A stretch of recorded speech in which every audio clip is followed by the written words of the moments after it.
The Life of Jesus According to the Urantia Book. Summary of Paper 120, The Bestowal of Michael on Urantia. Dear listeners, today I will tell you an extraordinary story, the story of the Creator's Son who decided to become one of us to reveal the truth about God and about ourselves. It is the story of Michael of Nebadon, that is, Jesus, who descended to earth to live as a mortal, thereby attaining the highest authority in his universe. Michael, the Creator's Son, had already bestowed himself 6 times upon various classes of beings in his universe.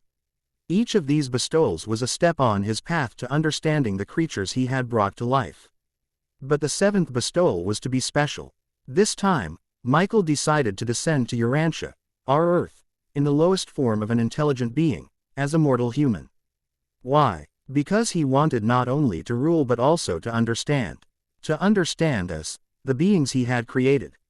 Before his incarnation, Michael met with Emmanuel, his elder brother and advisor. He transferred the authority over the universe to him for the duration of his absence. Emmanuel offered him advice to help fulfill his mission. He said, "My brother, this time you will not appear as an adult, but as a helpless infant. You will live as an ordinary human, subject to the will of the Paradise Father. Your life is to be a revelation of God to humanity and an inspiration to the entire universe." Michael did not come to Earth merely to gain authority. His goal was something far greater: to reveal God to humanity and to show how a life fully surrendered to the will of God can become a source of the highest wisdom and love. He was to live in such a way that his life would become a light for all beings in Nebadon, not just for the people on Earth. Michael was to live as an ordinary human, to grow up, learn, work, suffer, and rejoice.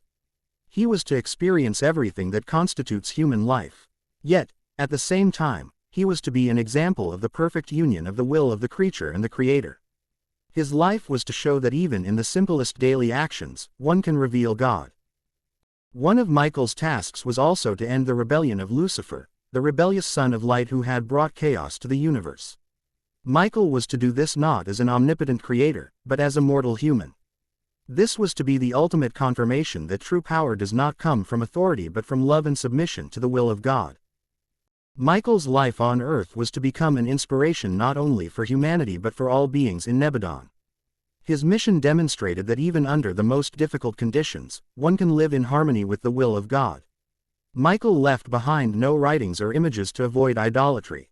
His life was to speak for itself.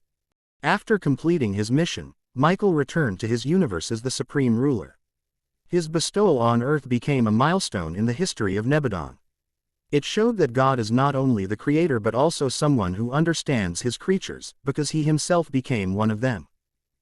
Dear listeners, this story is not just about the Creator's Son who descended to Earth. It is also a story about us, about how each of us, regardless of who we are, can become an instrument in God's hands. Michael showed that even in the simplest life, the greatest truths can be revealed. His mission on Earth is an invitation to all of us to live in harmony with the will of God and to become a light for others. Thank you for your attention. Sławomir Żydenko.